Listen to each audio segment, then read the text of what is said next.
going on, everybody? And welcome to another episode of the Dynasty Pros Fantasy Show. I'm your host, Bob Miller, and you can find me over on Twitter at DynastyBobFF. We've got a couple of special guests with me, starting off with John McGlynn. John, tell everybody about yourself a little bit. You can find him. I know you can tell him. I can tell you can find him over on PTW. A lot of content over there you've been doing for quite a while. Yeah, I was lucky enough to run in Nick script, just kind of putting a home league together from Twitter names I got together, and we've been kind of just doing fantasy football shit together for a while. Excuse me. He's kind of that guy is the most busiest human being I've ever seen on the face of the earth with his stuff. But it's great to work with him. I learned a lot, and I saw that Fantasy Pros or Dynasty Pros was having people over here, and I'm like, you got to be kidding me! Like, I'll join. I got a hold of Bob. I'm like, what can I do? How can I help the team a little bit? And I don't write too much. I try to write a little bit, but I love doing podcasts about as much time as I have for the Dynasty stuff. I run a bunch of home leagues, so I stay active on Twitter at John McGlynn 75, and happy to be a part of the team here at Dynasty Pros, and happy to be part of this. These guys have been busy all week long. The background talk, the background chatter, everything about this being here has been great for the last 2 weeks I've been here. So thanks for having me on board, Bob. No, it's a pleasure, and we're very fortunate to have you, man. So and it has been a busy, crazy week, and we have been keeping up with all the free agent tracking. We're doing all kinds of stuff over at dynastyprosfootball.com right now, just editing stuff. I mean, heck, I might have to edit that intro video before too long with all these players changing teams and everything. So it's something I have to keep an eye on. And right now, I do want to introduce SC Romero. Everybody knows him by SC. He's over at RPO Football. Does a lot of great stuff over there with IDPs and everything, man. I love your work. You're over there with my boy, Master IDP. Great guy there as well, man. So tell everybody about yourself. You're one of the newest additions to the team. Yes, and we're I'm super excited to have you. So tell everybody about yourself a little bit. Yeah, man. Well, no, first off, excited to be part of the team. Talk some good Dynasty football. I host my own show on YouTube, the PPR Show. You can follow us on Twitter at the PPR Show. But yeah, man, I've been playing fantasy football since my first draft pick was Ronnie Brown. So whenever that was, and I just fell in love with it. I play IDP leagues, Campus to Cannon leagues, Debbie leagues, you name it, I'm probably in it. But just excited to share some news, join some good fantasy football talk, and just build up on my knowledge based on what y'all say. So, excited to bring what I know to the team and, help it build up. Ronnie Brown from the Eagles or the Dolphins? I'm sorry? Ronnie Brown when he's on the Dolphins or the Eagles? Yeah. When he was on I drafted him, man. It was I think I drafted him the 7th overall, and that was the year he broke his leg. And so, I blame my cousin for this, and he knows it because he's a Dolphins fan. And he was like, man, I hope he doesn't work out for you that year, because he was the draft pick after me. And sure enough, he got injured and didn't work out for me. And I blame him for that year every time I talk to him about fantasy football. All right. Hey, and Cody, welcome to the team. Cody's one of our newest members over at dynastyprosfootball.com. He started with us last week. We're really excited. We've been adding a lot of talent lately, and we are also looking for more talent. So if you or anybody you know is interested in starting in the fantasy football industry, give us a shout. Let us know. Hit us up on Twitter. Hit me up on Twitter.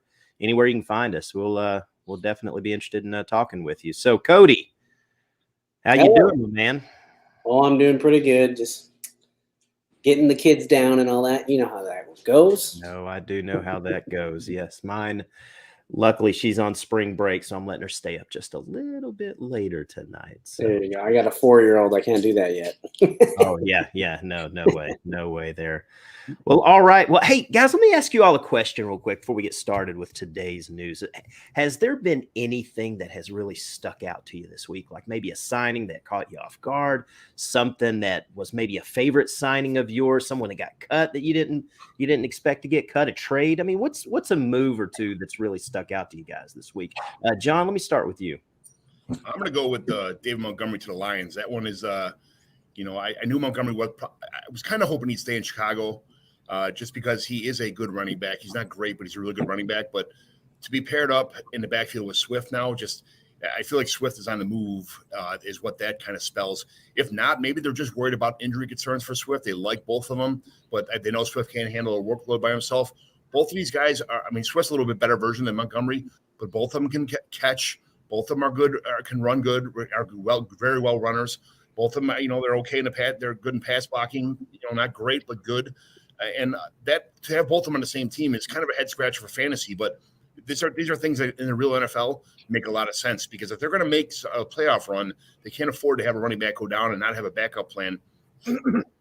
So the Montgomery signing here is an upgrade over what they had last year in Williams, but this is it's caught me by surprise, but at the same time, I'm kind of pleasantly surprised for football, not pleasantly surprised for fantasy football, even though I think both these guys will be back end running back twos. So that's where I think about that. Okay, well, we'll get into that here in a couple of minutes, because when we start going over the news, I do want to discuss David Montgomery and DeAndre Swift here a little bit. So, all right, moving on. SC, what's something that stuck out to you maybe this week, a move or two?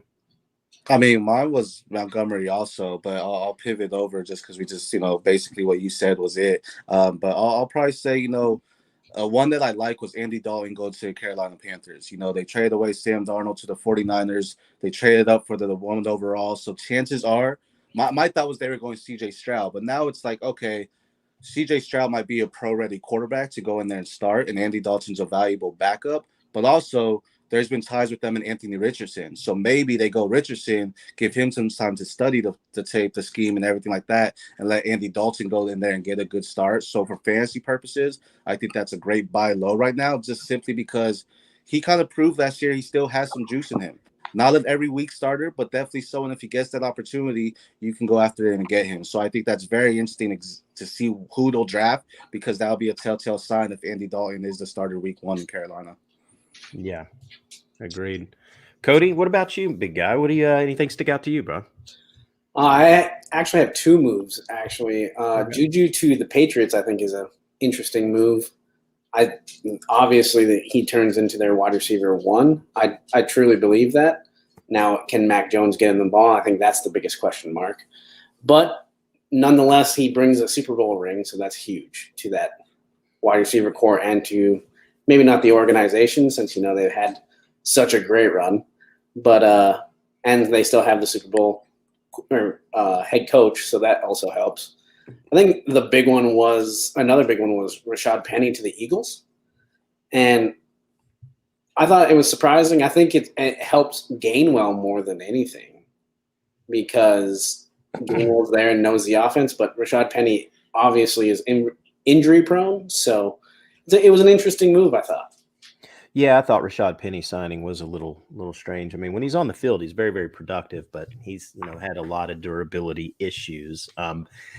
Just a lot to me tells me that they're just not done there in Philly. There's a lot of talent out there. I think we kind of talked, John and I kind of mentioned Kareem Hunt to possibly Chicago or something there, but man, I could see Kareem Hunt being a fit really almost anywhere. You think about, if you can think about Kareem Hunt maybe in that Philly offense, that would be pretty tough. That would be a nice landing spot there. So, all right, so let's get on to the news. We kind of went over a couple of things just now, but probably the biggest news of the day is Ezekiel Elliott being released by the Cowboys. They needed to do it. I mean, I think everyone saw that writing on the wall, and they made it official earlier today. So, what's our thoughts on that? Anybody can just dive in there and start. So, I think it was something we knew was coming. Tony Pollard had a great season last year. So it's clear that they want him as that RB1 role. I know rumors have now been circling around that they'll get Bijan, which will be interesting. But I think they believe in Tony Pollard, and it'll be a huge thing just for him moving forward. Zeke has some juice left. Is he the RB1 top 10 starter? I don't know. But either way, whoever gets him will still get a valuable running back, I think. I thought what a move it would be. I mean, just what if Zeke signed with Philly? I was thinking, what if he signed with the Bucs and then he makes Rachaad White the next Tony Pollard? I thought that would be a good move for him. They already had Zeke there. His name was Leonard Fournette. That's true, but I could see Zeke ended up on someone like the Chiefs or something. There's a lot of different players could end up there, but they kind of need a grinder, a banger, and Clyde Edwards-Helaire is not that guy. Pacheco's about the size of me, and so they need somebody that can kind of fight for those hard yards. And Zeke could be one of those guys, and Fournette would be probably a good fit there as well. But I just thought, just an ultimate like bad guy villain move is if he went and signed with someone like Philly. That would be pretty funny. I'd love to see it, actually. I think it'd be hilarious myself. That's a good complimentary, I think. Him and Jalen Hurts, he's can be an every down back, especially, talking about Kenneth Gainwell. I think that just fits well with both of them. Have a bruiser, and then you have someone that can go out and do some things with Kenneth Gainwell as well. Yeah, it'd be pretty. Is Zeke at the end of the rope here now, as far as that goes? Because one of my dynasty leagues, he got traded for Mike White today. A guy who had Tua, is kind of afraid of any kind of situations with Tua in a dynasty superflex. If Zeke goes somewhere and he's just a wash, just one of a rotation guy somewhere early down back, I mean, he's not special anymore. He's not the special Zeke we knew from before. I mean, yeah, he's still okay, but okay doesn't move the needle in fantasy football. It's okay. No, but running back is a position you need plenty of in a fantasy league or dynasty league, just any fantasy league, no matter the format. So having as many running backs on your bench or something like that, it does not hurt. These guys get hurt a lot. And I remember 2 years ago playing in an actual fantasy championship in a dynasty league, and oh my God, my two starting running backs in the championship game were Devontae Freeman when he was with the Ravens, Devontae Freeman and Dontrell Hilliard. That was my starting running backs in a championship game because everybody had gone down. So, yeah, it doesn't hurt. But your friend, whoever was in your league that traded Zeke today, I mean, that's just cutting bait for nothing. This is not the time to trade him or get rid of him. You got to hold on to him until he does sign. What if he did sign with Philly? What if he signs with Kansas City or something like that? His value is going to spike up a little bit. He's going to be trending. That's when you sell. There's nothing wrong with selling him, but selling him now is like, that's just bad. It was actually a trade that happened yesterday before he got cut today. So hindsight being 2020, and this guy already has like 4 really good running backs in his roster. He only has 2 quarterbacks, and he had to deal with the Tua situation all last year. Tom Brady retired.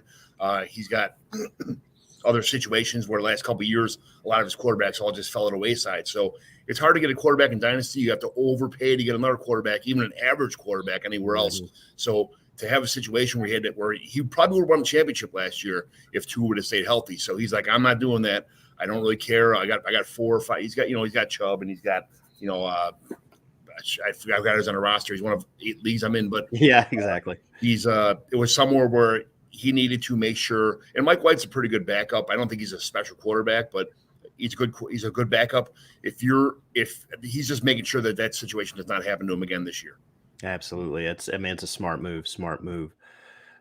So speaking of the Eagles, they cut Darius Slay today. Is that surprising or what? Yeah, I think so. Just all around, because he was a great asset to their Super Bowl run, right? But he's also an older one, so I know they're looking to build up a younger core there to actually have like a dynasty, not just a 1 year, one and done. So I think he's gonna be a big free agent to watch, in the upcoming days, just to see where he'll sign, because he'll definitely get signed. He's a lockdown corner, and he's one of those iron sharpens iron. I think AJ Brown and Devontae Smith both became better because in practice they're going up against him on a weekly basis. I did see that Baltimore Ravens cornerback Marlon Humphrey tweeted something a couple hours back, and he said, we're basically something around the notion we're making big moves today. Stay tuned. And then I saw Darius Slay commented on it with just the little eyes, and I was like, That'd be awesome. The Ravens defense, man, they know how to lock down those players. So having Marlon Humphreys and Darius Slay, watch out. Hopefully, I think Slay would be. I think he would be an upgrade to Marcus Peters, even though I do like Marcus Peters, but he gets cooked quite a bit lately. So yeah, real bad. Real. He's a sucker for that double move, man. That's it. So. All right, let's see here. Aaron Rodgers. Is there anything going on with that guy? I mean, It's a it looks little bit, like, huh? I mean, he was on anybody that's on Twitter saw that stuff, man. We don't have to regurgitate this stuff, but obviously he's, said on Pat McAfee today that he has all intentions to play for the New York Jets. They just got to figure out the deal, the compensation. However, I don't know I'm not an A-Rod fan, man. He's just getting a little too wishy-washy, man. And this sign Alan Lazard, go sign Mercedes Lewis. You need to bring in Randall Cobb, and go sign Odell Beckham. All of this is getting very, very annoying. And if you're like a Garrett Wilson owner in Dynasty, I mean, how do you feel about this? Because when you're thinking, A-Rod's coming to town and you're thinking Garrett Wilson, you're automatically thinking like the new Devontae Adams. But Right. now, man, if you've got Lazard, I'm not worried about Mercedes Lewis at all, but you got Lazard, you bring in Randall Cobb, who's not a big threat, and then you maybe bring in an Odell Beckham. I mean, that's a lot of targets that Garrett Wilson is not going to get. Does that work? If that were to happen, are you worried as a Garrett Wilson fan? I mean, what are we doing with this guy? I think it only worries me in redraft formats rather than Dynasty because I know they just signed Lazard for 4 years? Yeah. He's a good compliment. It'll be good on the other side of Wilson, but who knows how long Aaron Rodgers is going to play? It could be 1 year, it could be 2. I know the contract is up just for 2, but he does this every offseason. So, I mean, he could retire next year, and then I think Garrett Wilson will be better again. So I think redraft, I would be worried for Garrett Wilson, but in dynasty formats and stuff like that, I think he's still a good player. Again, you just have to be a patient for a lot of players in dynasty too. Is this going to be a situation where there's just too many mouths to feed again? Like you get Breece Hall who catches balls, Garrett Wilson, Alan Lazard. You still got Elijah Moore. They're probably going to cut Corey Davis. If they bring in if they bring Odell Beckham Jr., this is a situation where yes, would it be one of those things where again, is it only good to have like kind of like a Patrick Mahomes or a Josh Allen, something like that, where it's towards the end of the season you saw they just did the only person you could really own on the fantasy team was the quarterback because the ball got spread apart so much. So is this a situation where yes, Garrett Wilson had an awesome rookie season and he's a great receiver, but if the volume goes everywhere else, if the running back's getting 5 targets or 7 targets a game and their tight end's getting 5 targets a game, what's going to happen to Conklin? I guess that's another. He was kind of his value was on the rise last year. Mm-hmm. Now everybody's just kind of getting diluted to the point now where, okay, just give me Aaron Rodgers for a year or so and then wait to see what happens from there. Yeah, I think Aaron Rodgers' value, I mean, even though he's 39 years old, I mean, I think his production is going to be there. However, who knows who's going to catch? It might be like wide receiver roulette every week. Just kind of how it was in Green Bay. You didn't know who was going to, score the points that particular week. And just Aaron Rodgers football. SC, what do you think, big guy? I think the question is not necessarily Garrett Wilson because he has the talent to be a wide receiver 1. He shows the separation. He'll get open. Aaron Rodgers will see that. For dynasty aspect, I think the bigger question as the wide receiver room is going to be Elijah Moore. For the rookie year, he had a good span where he was doing great and looking like a solid wide receiver 2 at max. And then they, drafted Garrett Wilson. It's like, okay, well, now his stock went down. And now they just signed Alan Lazard to 4 years.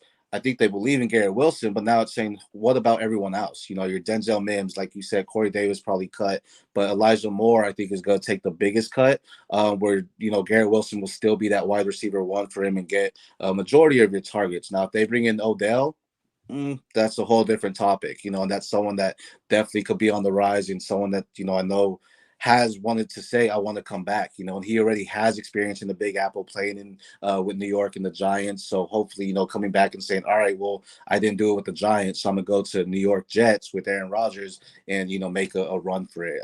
That would be very interesting. Definitely a wide receiver to watch because that would hurt my Garrett Wilson shares for sure. Yeah, absolutely. All right, let's move on here. Little bit of news with the Panthers. They did a few things today. They did not tender PJ Walker, so he became a free agent. Let's see here. You were talking about the Giants a moment ago. I did see that it's a couple of reports out there, little rumblings that they're interested in upgrading their wide receiver core, and that they've been talking with DJ Chark and McCole Hardman. So what are your guys' thoughts on that? Do you think that'd be a good fit? I mean, they did cut Kenny Galladay. Finally. And Galladay, but they've got, a lot of their other wide receivers are free agents. I think they brought back Sterling Shepard. But yeah, I think they could probably use some help there. And either one of those guys would be very, very helpful. I think those are both field stretchers, and I don't think Daniel Jones is more of is really a field stretching kind of guy. He's more his fantasy value comes from rushing the ball and pop passes to Saquon and things like that. Like, I'm not really sure that those guys would be great fits on the Giants, but if it's another tool in the toolbox, then why not? Getting Chark and McCole Hardman, you're in the same situation you were this past year. None are really your alpha wide receiver. I'm hoping that they go after, Jackson Smith-Njigba in the draft, or even someone like a Quentin Johnston or Jordan Ashton or Hyatt, just someone that I feel can add a little bit more excitement to that wide receiver room. Because, DJ Chark has had his great years. He had a phenomenal year in Jacksonville and had an okay year last year. McCole Hardman, he could be on your waivers, honestly. He's not someone that's going to be a big threat. He went from Patrick Mahomes to Daniel Jones, and you expect him to be better? Not so much there. So I think they still address that wide receiver room. Or if they're smart, DeAndre Hopkins is still a free agent. Go after him and be like, yo, we have, Brian. Well, he's not a free agent. He's available via trade. Yeah. Yeah, available. Go after him and say, like, what can we do with him? It just doesn't move the needle a lot for me. I was hoping they signed Jacoby Myers. That didn't happen. He's in Las Vegas now. But it'll be interesting because I do expect them to pick up a wide receiver, whether it be free agency or the draft this year. And I think it'd be great if they brought back Odell. What's a better place? Yeah. Is Jalen Hyatt just like a Spider-Man meme of McCole Hardman kind of thing? Just run down the field 100 miles an hour, and it's all you can kind of do, a one-trick pony kind of thing? No, Jalen Hyatt's a better receiver than that. He just happened to play at the University of Tennessee, where they ran a very, very, very fast-paced, no-huddle offense, confused the hell out of all the defenses, and he just had big plays. The guy, it's like what every other catch he had ended up being like a 40-yard touchdown. But it was more – it was crazy. Never seen anything like it. It's pretty wild. But no, he's just not a downfield threat. He can run routes and he can break tackles. He's a very, very underrated wide receiver in this draft.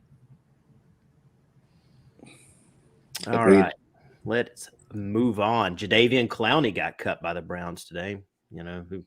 Big deal there. He's voiced his opinion lately, how he was not happy there. So whatever. So let's move on a little bit of quarterback news. Jacoby Brissett signed today with the Washington Commanders. I think that's a solid move. They could use that presence there and that offense. What do you guys think there? I like Brissett. I think he's a good backup quarterback. That's I'm a big fan of Sam Howell, so I like to see what Howell can do. It's just a backup plan. It's buying time in case something doesn't work out with Howell or somebody in case of an injury. But I'm not thrilled if something happens where he's a starting quarterback by any means. But Washington has a lot of good players on their team. They're going to draft probably another, dumping off to Gibson, having McLaurin and the rest of the tools on this team. They're a team that I think should be going after a tight end right now, like a better. There's plenty of tight ends in this draft. So. But I'm not sure if one of these rookies will pan off right from the get-go. They need a quarterback just to be consistent is all they need. That's what I think. Yep. I like they do have a tight end, John Bates, I believe his name is.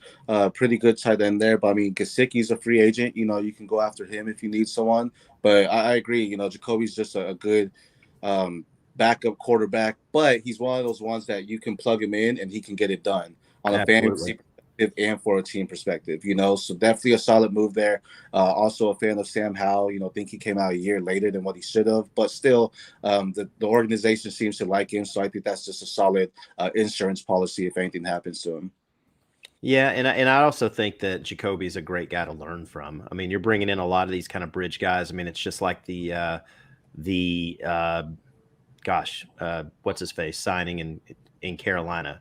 I'm just already Andy Dalton. Golly, wanted to say somebody else's name, but just like that. I mean, these guys are good to help and help progress these younger quarterbacks. Cody, you got anything to add to that?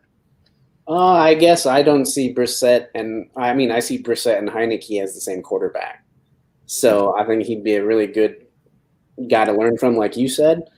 I personally think Washington's the team that should be trying to go get Lamar Jackson because they have all the weapons they need, and I think they have everyone secured. They can just put that contract in for Lamar Jackson and let those receivers that they have Curtis Samuel, good dual threat with Lamar Jackson. They have Antonio Gibson and Brian Robinson there for that whole reason.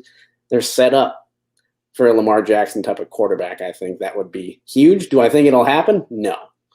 But you have to give him guaranteed money. I mean, if you're going to get Lamar, his contract has to be fully guaranteed or nothing, and no one's going to do that. Yeah, I think Brissett and Heineke are the same player, so I don't really get that signing. But the biggest thing is like you said was Brissett is way better to learn from. Just thinking about it, I mean, what would be a better parting gift for Daniel Snyder before on his way out is to give Lamar Jackson a fully guaranteed contract and just screw the NFL from here on out as he's just like flipping everybody off as he's walking out the door. That would be probably a mic drop for him, walking out. So I'm crossing my fingers right now, hoping that doesn't happen. So, but I mean, it's something that the organization can't be mad at him either. Cause it's like, yeah, I gave him this guaranteed money, but guess what? He's the best quarterback you've had since who I can't even name, a quarterback that's going to be to that tier and what he could bring to that team, especially, with having Gibson, having Brian Robinson. You do have a full team, like you mentioned, just missing that tight end. And they don't have a Mark Andrews, but this will be Lamar Jackson's best wide receiver cores to date, So it'd be interesting. I think that'd be a lot of fun, especially for that NFC East, So it would be very fun if Lamar does go there. Does it happen? Probably not, but I'd love to see it. I think the only team I believe that does have a shot of maybe prying him away from Baltimore by throwing him a guaranteed contract, with the exception of Washington, might be Indianapolis. That's a team that I've just got a weird feeling about. I do. I really, really have a really, really funky feeling about that. They've obviously lost out on trading up for the number 1 pick. They're picking at 4, which means, Bryce and CJ Stroud both are going to be gone. Mm-hmm. The way it looks like Anthony Richardson's stock keeps rising. Someone may trade up to number 3 to get him. I don't know what Indianapolis does. I mean, Will Levis, I'm not a big fan. But so it just seems to me that would be either they trade back or, man, they really go hard for Lamar. I mean, if I'm them, I don't know. I mean, I don't think it would hurt to throw guaranteed money at Lamar. I mean, just like you said with Washington, friggin' Indy's been playing quarterback roulette for the last several years with Matt Ryan and Carson Wentz and all these guys. I mean, it's been a joke. It's just been awful. So yeah, some of these teams might get a little desperate, even though they're saying they're not gonna play ball with him. But Irsay is just like Dan Snyder in ways that he'll take chances. So I think there's a shot there. I think. Yeah, you get a few drinks in him, and he might just write up the contract himself. Yeah, yeah, absolutely. Let's see. Kyle Allen signed with the Buffalo Bills. We'll just move on from there.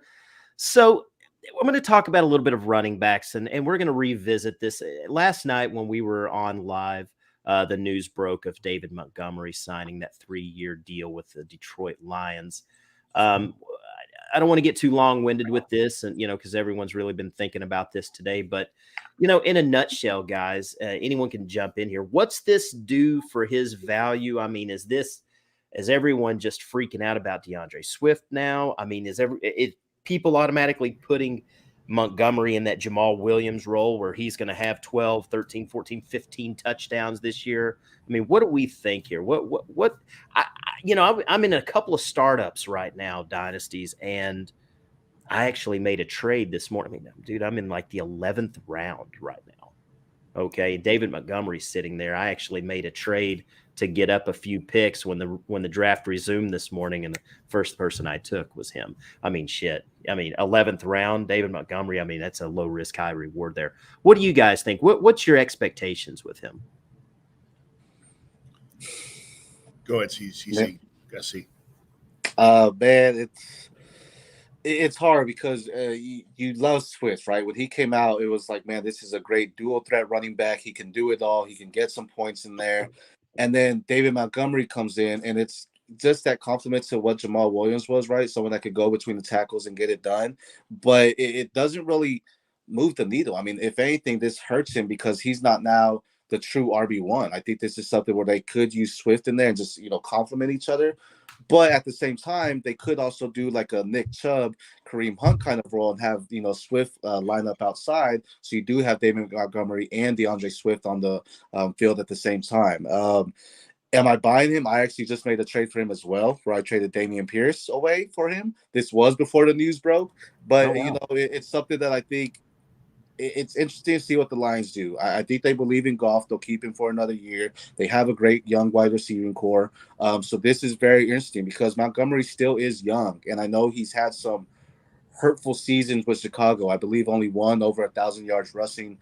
So it'll be interesting to see what he does. He is a buy because you can probably get him for cheap just because of DeAndre Swift on that team still. But this is also, are they going to trade DeAndre Swift? Because I think he still has a lot of value, and they can probably get something pretty good for him and say, you know what, Montgomery, we're giving you the reins, and let's go make some moves to get more back for DeAndre Swift right now. Him and Jamal, DeAndre Swift and Jamal, shared the field last year, and obviously we saw what numbers they both put up. I mean, Jamal Williams was, he was a league winner, honestly, with the points he was putting up weekly. Which was really strange to me because Jamal was never really a banger. I mean, he was never really a between the tackles type of guy. When he was in Green Bay, he was their third down back. Aaron Jones was your early down back, and he came in on third down. So that was kind of strange. It almost seemed so out of place, but hey, man, it worked for him. Montgomery is substantially better at getting those extra yards, at grinding. I'm just really, really excited to see what happens here, and I absolutely agree that he is a buy right now. Now, some people might, obviously the news is fresh, so someone will probably want a little too much for him, but it is absolutely worth looking at in your dynasty league, especially with so much uncertainty at running back right now with Alvin Kamara and Nick Chubb being rumored on the trading block, and you've got, you all can name Joe Mixon. A lot of these guys you're looking at, man, no one knows really what to expect from these guys. Zeke, all of this stuff's going down. So that's someone that I think will be a little bit more consistent and less to worry about than some of those other guys. Let me ask you this, John, if someone, would you give Joe Mixon for David Montgomery right now? I like Joe Mixon, but I saw him taper off pretty bad last season. So that's kind of tough. I think you're banking on.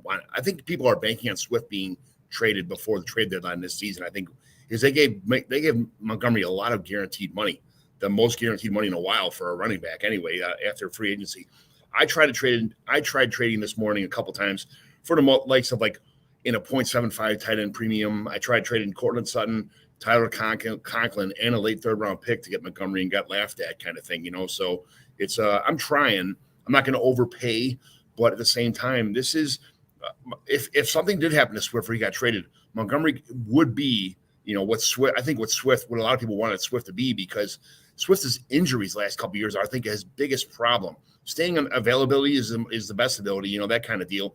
And when people just get sick when you're on the field limping around, and when you do come back, you're 80% of what you should be, or 70% of what you should be.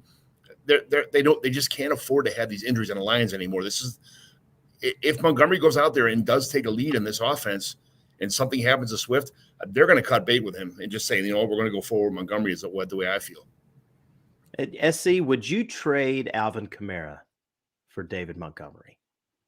Man, honestly, right now, 100%. I do believe Kamara suspended at least 6 games. I saw the video and it was not pretty. It might be more than 6 games, So I do believe that one is one. Especially, we just talked about what Jamal Williams did for DeAndre Swift, and they just signed Jamal Williams in New Orleans, right? So that's a huge indicator of like, okay, maybe Kamara, there's more to a story that we don't know about. So Jamal Williams could go in there and really be that Mark Ingram role where we saw Mark Ingram go in there and shine, or even Latavius Murray. So I do believe he will be a big threat or even eat into Kamara's role. And I kind of think he'll benefit a little bit more with Derek Carr there, than Kamara would. So I would definitely a younger back in Dynasty as well. Maybe redraft. I'd have to think about it, I guess. But that's assuming it's after week 6. I know Kamara's back. So yeah, I definitely would trade David Montgomery for Alvin Kamara.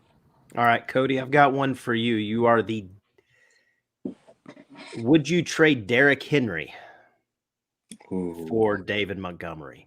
I wouldn't have traded any of those people for David Montgomery, in my opinion. But that's also me being biased because, not for fantasy football reasons, I'm a Vikings fan, so I'm not scared of David Montgomery ever.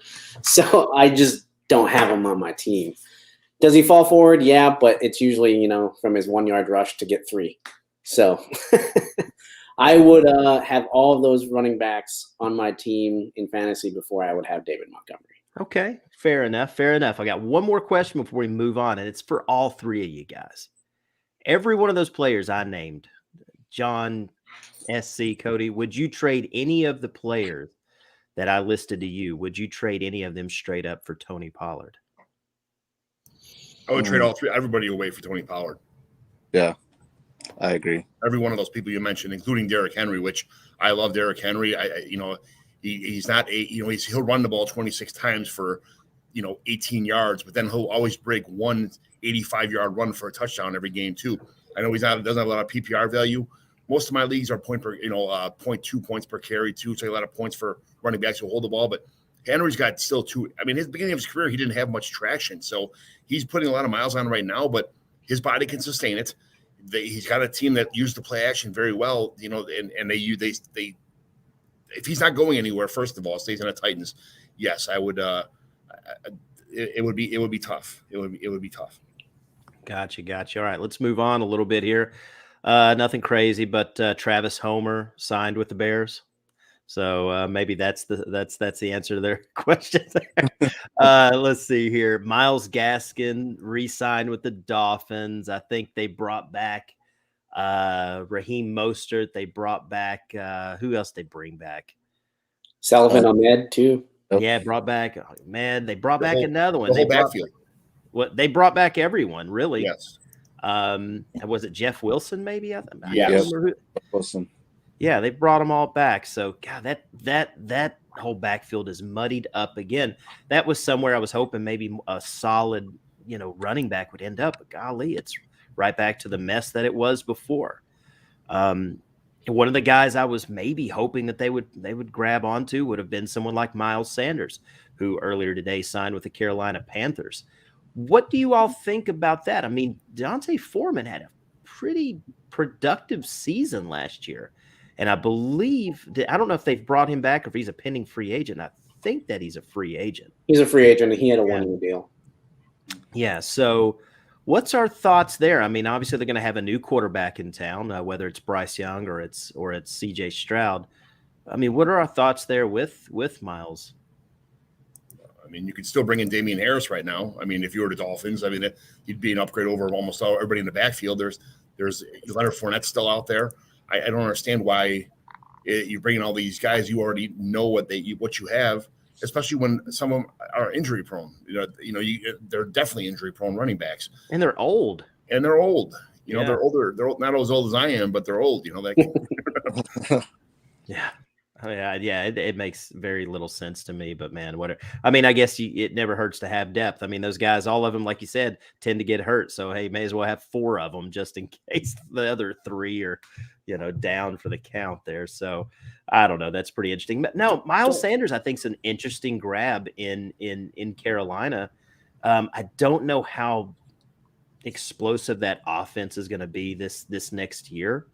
But they could lean on him, and Sanders could get a lot of dump off passes with that rookie quarterback. I mean, there could be some garbage time there for this guy. It could be a sneaky little play. He is reuniting with his former running backs coach and Deuce Staley, so Deuce that's Staley, there to just take note of because he knows what that system will bring, and the fact that he is going in there with a most likely rookie quarterback is big, especially since they got rid of DJ Moore. They don't really have a true alpha there. So he could definitely benefit from that passing game and make some big moves. The Panthers also signed Hayden Hurst, so that's a sleeper for me and a buy low because again, no wide receivers. Hey, Hayden Hurst may be the target guy there for them, at least in year 1. So Hayden Miles, if you can get them, I definitely would. Yeah, those those quarterbacks tend to like to work the middle of the field a little bit. It's a little bit more of their safe zone. So Hayden Hurst is a very, very sneaky play there. He could get a lot more targets than a lot of folks would think. So, we did mention Jamal Williams signing with the Saints. I think that was a pretty solid move for them. A little bit insurance policy just in case of whatever happens with Kamara. Alexander Mattison re-signed today with the Vikings for 2 more years. Not sure what to think about this. I know Dalvin Cook has been on the trade block, or at least rumored that Buffalo was talking with them, that even Miami had even reached out about him. Maybe there's some other teams, maybe there's not. But if Dalvin were to get moved, if they were to come off him, which I think I saw a report today that they don't have intentions of trading him, but just in case they did, do you think they bring someone else in, or do you think Madison's the guy? They're going to need to bring somebody else in no matter what. I think it's the depth chart's not that deep where they can just say, no, that's okay, we'll just go what we got right now. So I'm thinking if they do dump off Dalvin Cook, I'm not sure Madison can sustain that load. First of all, that's another thing too. He's had a couple injuries in his lifetime, in his career also. So to have just Kenny Ngakoue and Ty Chandler, who I know they like Ty Chandler, but he's been hurt too for a whole year. They're going to have to bring somebody else in if they do get rid of Dalvin Cook. And even with Dalvin Cook, he had shoulder surgery in the offseason. Who's to say he's going to come back 100% right now, right at the beginning of the season also? He's never 100%. No, he hasn't been 100% in years. I did say this was your team, Cody, the Vikings. I mean, I think it's I love Madison. If I truthfully in some leagues I chose Madison over Cook. As far as the Viking running back I would want, just because he's a great end of season play. I feel like more times than not, end of season, he's someone that's going to benefit on your team, especially with the running back carousel, just running through injuries and everything like that. He's someone that can come in and step up. Will he be their one? No, but will they bring in someone from free agency? If they let go of Cook, I can see them just addressing that in the draft. I mean, you have a pretty deep draft class here that can go in there and compete with Madison for that one role. But I think, can he be the starter week 1? I'm not mad at it. Yeah, I'm guessing they go running back by committee as well. And I do think, based off of the moves they've made already, I do think it's going to be a lot of an offensive draft for them. So, I mean, in fantasy-wise, that's probably not what you want to hear is running back by committee, but we all have to face those facts that a lot of teams are that now. So you have to handcuffs are more important than ever. Mm-hmm. What do you think about this one? I just saw it right now. James Robinson to the Patriots, 2 years, $8 million. Oh, that one's nice. I mean, hate it because he tore his Achilles. I mean, so that's always hard, but that's not, you have Ramondre Stevenson, and now that just clear indicator, hey, we're not looking at Damian Harris. and that's a sneaky play there too, and definitely someone you want to cuff with Ramondre. That means 100% they're moving on from Damian Harris. So that pretty much says that explains that. That's an open book right there. Moving on from Harris, but which I think to go from Damian Harris and not sign him and give that kind of money to James Robinson. I know James Robinson is good, but I would have much rather have Damian Harris on my team. Really? I agree with you, John. Just because, I mean, Ramondre is already the receiving back, and I only see James Robinson as a third down back. So, and Damian Harris proved that he can do the dirty work, first of all, and second of all, he can run up the middle a lot. I think just a little bit better than Ramondre at this time, just because, I mean, will Ramondre get there? Yes. But I don't think James Robinson helps him in that way anyway. I don't think he can be that first down back to get you 5 yards. You don't think they plug him in that LeGarrette Blount type of role that they always seem to want to fill, you know? If they wanted that, we have Lenny out there. And I think I'm going to tell you, man, James Robinson, man, he's underrated. I like the move. I don't like it for Ramondre owners, though. I'll tell you that. I like the move. I think he's a very, very good running back. There's no doubt. There's no doubt he's a good running back by any means whatsoever. He showed that on the field, but he's pretty much replacing Damian Harris. I mean, that's all he's really going to do on this team. But you're looking at, now you got Pierce Strong and Kevin Harris, who did a pretty well job in the passing game too. Are they going to give Ramondre a 3-down role and just kind of punch in James Robinson every once in a while and give these guys more special teams work? Is it like Strong and Harris? What is the plan here? I really don't understand. It's New England. No one knows the plan. That's the thing. No one knows the plan. Hey, listen, we need to back up a little bit here. We were talking about quarterbacks and how in the world. I mean, looking over my show notes here. How in the world did I black out for a little while? Did we talk about Baker Mayfield or not? Baker, the touchdown maker. Yeah, exactly. Listen, I mean, I apologize. I'm talking about Jacoby. We're talking about Kyle Allen. I'm like, I forgot to totally mention the Baker Mayfield signing here. Before we move on to like wide receivers and everything, I mean, what's our thoughts on the Baker? I mean, Baker signing. I mean, is this good for Baker? I think it's bad for the receivers. I think they downgrade a little bit. I mean, what's your guys' thoughts on that? SC, what do you think, man? This is the prove it deal. Like, so, hey, you have Mike Evans, Chris Godwin, you have a receiving back in Rachaad White.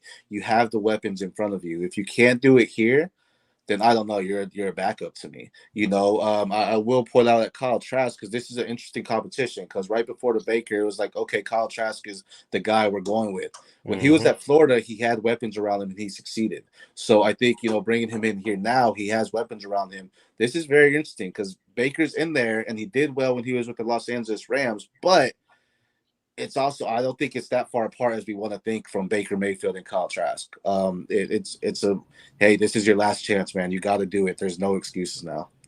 Well, I did see a report that he did turn down more money from the Baltimore Ravens, that the Ravens who were in contact, actually they were talking with him and Jacoby Brissett in regards to this whole situation with Lamar. And it makes sense I had mentioned it a few days ago on one of our shows, that I could see him possibly with the Ravens reuniting with Todd Monken, the offensive coordinator there. So apparently Baltimore was in on that, but obviously he had no chance of starting there. He had no chance of starting there. So, let's go somewhere where I can possibly start. So, Baker's the new QB1 for Tampa. Does that increase Godwin or Evans' fantasy, or will it increase his fantasy? No, that's a terrible. That they were the most pass-friendly team in the league last. With Tom Brady back there, they're gonna regress a lot with as far as they're gonna go definitely a running situation now. I feel like if I'm Tampa Bay, I try to trade Godwin and Chris Evans or Mike Evans and kind of start from scratch and redo this whole situation because you lost a lot of players on defense. You lost a lot of players. You already lost. Tom Brady, you cannot replace Tom Brady. If you're going to be a running team with an average defense, where are you going to go with this? Your mid is not going to cut the mustard here. Yeah, I tend to agree there. The only thing about trading Mike Evans or Chris Godwin is they don't have trade-friendly contracts. Mm-hmm. You're going to take on a lot of dead money by trading those guys, and I think if they were tradable, I think they would. I would imagine Mike Evans would certainly be gone. I wouldn't say Godwin's is huge. I think it's not. It was 4 years for like $40 million or something like that, but a lot of it's like 32 of it's guaranteed or something. It's not huge, but he's a number one receiver. I mean, you're not trying to get DJ Chark or some other guy like, you're getting Chris Godwin on the right team. I agree. He's a stud. I agree. I just think that it's just, it's going to have to be worthwhile for Tampa, considering all the money they'd have to eat by making those deals. What if Chris Godwin was a slot receiver on a team like Buffalo? I mean, with stretching the field with Diggs and Davis on the outside, that would be the best scenario known to man for. Why do you want everyone to go to Buffalo? Because I love Josh Allen. That's why. You got Derrick Henry going to Buffalo. You got them all. No, I'm messing. I'm teasing you, man. I'm teasing you. No, I mean, of course he'd be. Oh, that'd be dangerous. I mean, imagine him going to Kansas City. I mean, they just lost Juju. Imagine him going there. I think Godwin and Mike Evans still produced when Jameis Winston was back there. Mm-hmm. So then we have to have the conversation: is Jameis Winston or Baker Mayfield? Are they one and the same? And if that, I don't think it hurts the stock that much. I think Jameis had a better arm. You better watch your mouth talking about Jameis Winston, okay? I think Baker is a little bit more accurate. He might not have the arm, but I think he may be a little bit more accurate. Yeah, I agree. Listen, I like Baker. I just don't, I don't know if he can make the. Well, talking about arm strength, they did have, Tommy Brady back there last year. So, who knows? Worst case is they don't do anything with Baker. He's not what we think he is. And then they go after Caleb Williams next year. So it could benefit them in that end too. Oh, they're not going to have the number. They still got enough players just to be like picking eighth. They're not even close. What I'm saying? Yeah, I don't need a bidding war for Caleb though.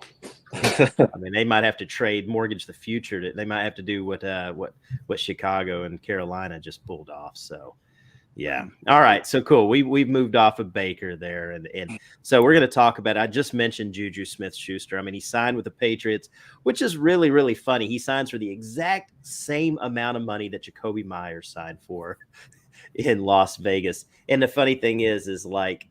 I don't know if you saw Jacoby Myers tweeted earlier. He was like, man, that's cold-blooded. He was like, he got the same money I was trying to get. I mean, what do we think? I mean, Juju, a good fit there? I mean, some of those wide receivers that they've had there, I mean, Jacoby was probably he was the guy you could rely on to actually plug in your starting lineup as far as a fantasy team. But, your Kendrick Bournes and guys like that was such a risk playing those. But can we expect similar production out of Juju as we saw out of Jacoby Myers?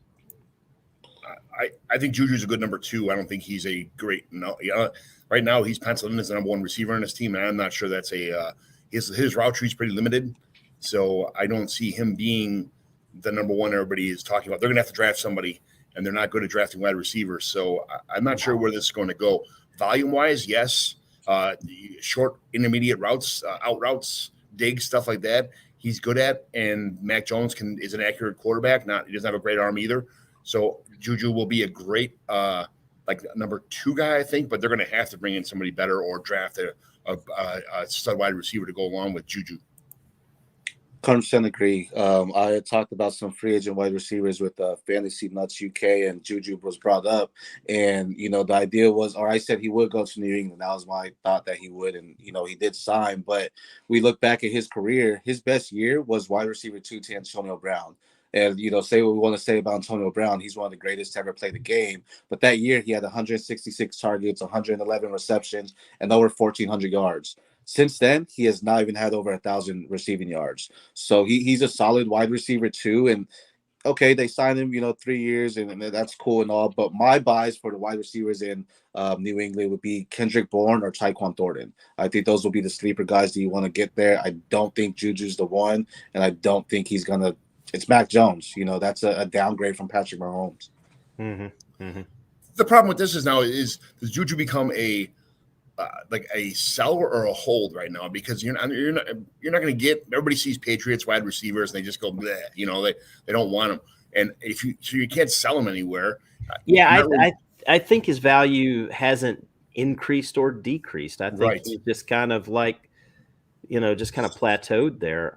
He's pretty touchdown dependent, so I think I think he's still a hold. So I think that's why they ultimately signed him too. So I don't know what to think, because I know that New England was in talks with Arizona about bringing in DeAndre Hopkins. I know that that's something that's been out there. I don't know if the signing of Juju eliminates that, but think about it right now. I mean, would you be trying to maybe sell Juju? Because if they did bring in Nuke, if they did bring in Hopkins, now, I mean, value does drop for Juju. I'm not sure about that. I think he'd become a buy if they brought in a better receiver and he just got all the underneath targets. Well, he's going to get the underneath targets no matter what. I mean, he's filling in for, Jacoby Myers. I mean, he's playing that role. Over 100 targets, 120 targets? This moment, yes. At this moment, yes, because that's all they really have.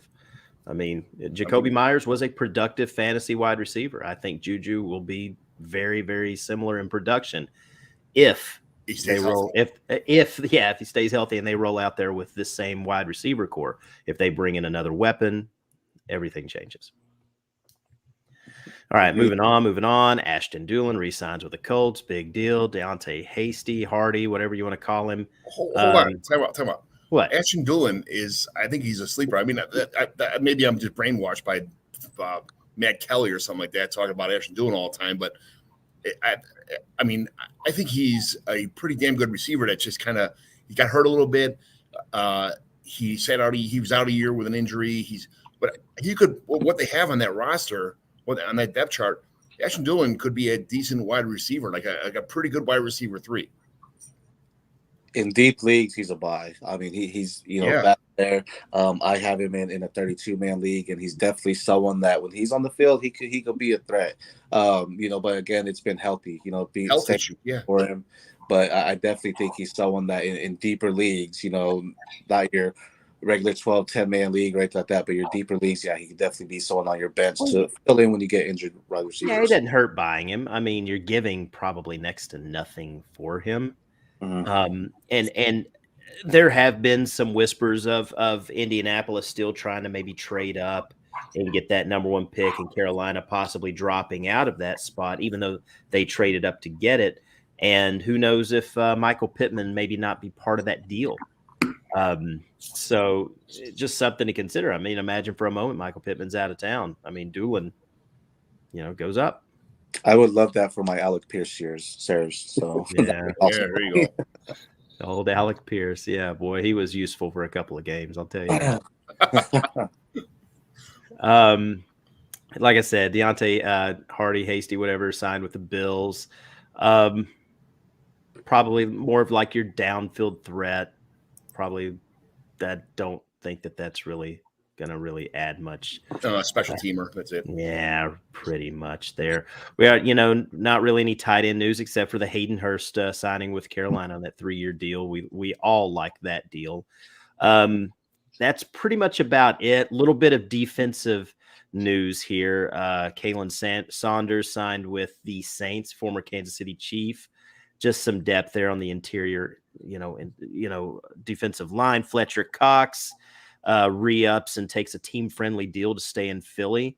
Sheldon Rankins signed with the Texans today. That's a pretty good pickup for them as far as fantasy production. Nothing there. I love that one, though, just because he's coming from a Robert Saleh kind of scheme, and D'Amico Ryan's is familiar with that as well. So now you have someone that could be a good veteran on the line to help increase it. Fantasy perspective, defensive tackles are meh. You have to have like the Aaron Donalds, if you will, there or something like that. So it's definitely someone that can be, a big play though for them. Yeah, and speaking of the Houston Texans, I did see we're moving on to linebackers now. I did see that Houston has a visit scheduled with linebacker Denzel Perryman Nice. tomorrow. And for any of you IDP players out there, SC, Yeah. Perriman's been a sneaky good play for fantasy for your IDP leagues out there. He's a very, very productive linebacker. Gets a lot of tackles. And with the moves that have been made in Las Vegas, I mean, it looks like he's out. So I like it for a team that's probably not going to have the greatest offense right now. I think Right. he's going to be on the field quite a bit. Health issues, there's been a little bit, staying on the field has been a little bit of an issue. But when he is on the field, he is extremely productive. I think if he ends up in somewhere like Houston with that dismal offense, he's going to be on the field quite a bit, which is fantastic for IDP players out there. And we got a little bit of breaking news. Looks like PJ Walker just signed with the Bears. Yeah, same system guy, same type of quarterback, just not as good as Justin Fields, obviously, but a Can play that same kind of offense. If he was to go down, he steps right in. Microwave version of the offense of the quarterback right now, the Justin Fields. Yeah, absolutely. All right, so Real JW Sports, thanks for sending that in and helping us out with that, man. That's cool. Appreciate it.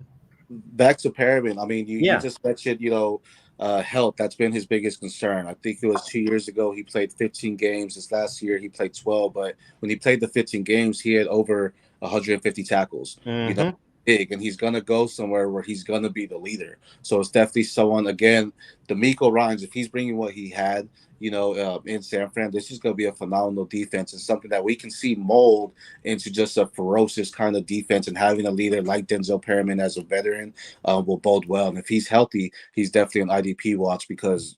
Again, 150 tackles. He had 83 last year in 12 games. So, imagine having an extra 5 games, he would have hit over that 100 mark again. So definitely watch.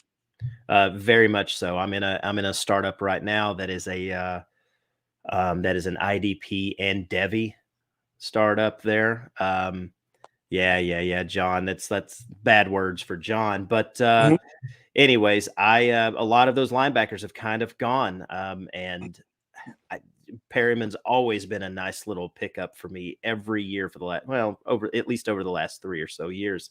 So I think seeing if he does sign tomorrow, man, I'm grabbing him immediately. So good stuff there. So moving on, some other linebackers. Cole Holcomb, the former Washington Commander, signed with the Steelers today on a 3-year deal. I love that. He's a gritty linebacker. Is not afraid to get dirty and get down with it. When he's healthy, a couple years ago had over 140 tackles or so. Past year, he played 7 games, but only had 69 tackles. But he's someone that's going to fit right into that Pittsburgh mold, be an aggressive lie. And again, he's honestly someone that you can put him on special teams and he'll still be impactful there as well. Yeah. So I really love that signing, and I have big hopes for Cole Holcomb. Is Miles Jack still in Pittsburgh, or is he a free agent? I think because some of those inside linebackers have been pretty productive in that. I think Bush is gone. Bush is gone, but I couldn't remember if Miles Jack is still under contract there or not.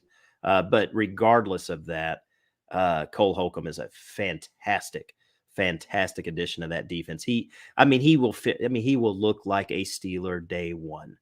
Exactly. Great signing for them. And for anyone, like we were talking about IDP leagues, another fantastic play there, a nice kind of under the radar signing there. So you think about it, most of your IDP drafts, you're probably getting TJ Watt and Miles Jack first. So now you go in there, it's like, wait, there's also a guy in Cole Holcomb that I can get that can possibly get over 100 tackles too later rounds. Definitely. Absolutely. Great piece to add on your teams there. Levante David re-signed with the Buccaneers today for a year, for a 1-year deal. I like that. He's 33 years old, but a solid move. He's been a very productive linebacker. IDP leagues, kind of middle of the road type of guy. So I just think it's a little bit better of a football move than a fantasy football move there. So Byron Murphy, the cornerback, formerly Arizona, signed with the Vikings today for a couple of years at $22 million. Not a bad little signing for them. He'll certainly help out that defense. Moving on, looking at some safeties here. Jordan Poyer looks like he's re-signing with the Bills, which is a great, great move for them.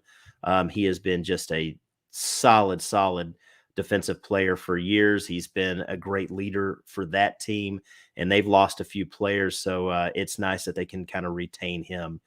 He is most definitely an IDP asset. Jordan Poyer, when he's on the field, he is a very, very productive player.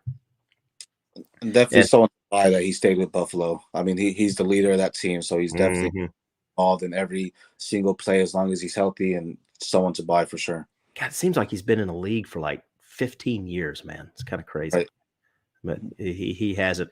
Deshaun Elliott, former Baltimore Raven, signed with the Dolphins on a 1-year deal. Cheap is a little over $1 million. I think it's a great signing for them. A little limited in his pass catching or his pass coverage, but man, the guy can just thump. I mean, he loves hitting people. And I think he's a great addition to that defense there. If he starts, he's a sneaky little tackle guy that might be able to get you a few points on the back end of your IDP like league. So something to keep an eye on. And probably and go ahead. I think he's an underrated safety. I mean, Brandon Jones got hurt last year, tore his ACL, so it definitely is an opportunity for him to go in there and start. But I mean, he came out from Detroit last year with 90 tackles. Yeah. So I think he's definitely an underrated one, and you're going to have him pair up with Javon Holland. So I think that's a definitely good move for them, and shows. I think Miami is going to focus more on your defensive side, re-signing all these running backs and everything, saying we're good with the offensive scheme that we had as long as Tua was there, but now we're going to focus on this defense, and signing Deshaun Elliott, a younger safety there, is a huge move for them, and I'm really excited to see what they can do. Yeah, he's a good, strong safety, and it allows Javon Holland to play more center field, right. And that's what they want. That's what they want for him. The only problem with Deshaun Elliott, man, is just keeping healthy. I mean, in the 4 years he was in Baltimore, I mean, his season ended 3 times. Right. So keeping him healthy. I mean, I remember him coming out of Texas, heck of a player there, and we loved seeing him there. But man, it just sucked. He had worked so hard to get back and then get hurt again. It was so exhausting, and I would hate it for him. But he did tweet earlier today that the Dolphins do play the Ravens this season. So he kind of tweeted that out, a little revenge game type of stuff there. So last signing that we're going to bring up, Juan Thornhill signed with the Cleveland Browns today on a 3-year, $21 million deal. SC, what's your thoughts on that? I like the move. I like it. I love that move. I mean, he's what now, Super Bowl champion. So you're bringing in that experience to the culture in Cleveland, and just someone, you lost your Davion Clowney. He was a good veteran, but now you're bringing in this guy that knows what it takes to get there, to hype up that defense. And we might see him actually improve than what he did in Kansas City. He was coming in as, when you think about Kansas City, it's like, okay, who do they have next to kind of move in there? Now you're bringing in Juan Thornhill, who had his best year last year, and he made the most out of it by saying, all right, I'm going to get paid now. And Kansas City said, okay, 70 tackles. Will he duplicate that? I think it could go up. I think he could get just south of 100 tackles this year, possibly being one of those leaders in Cleveland to say, hey, look, we have the skill set on this team to make a run.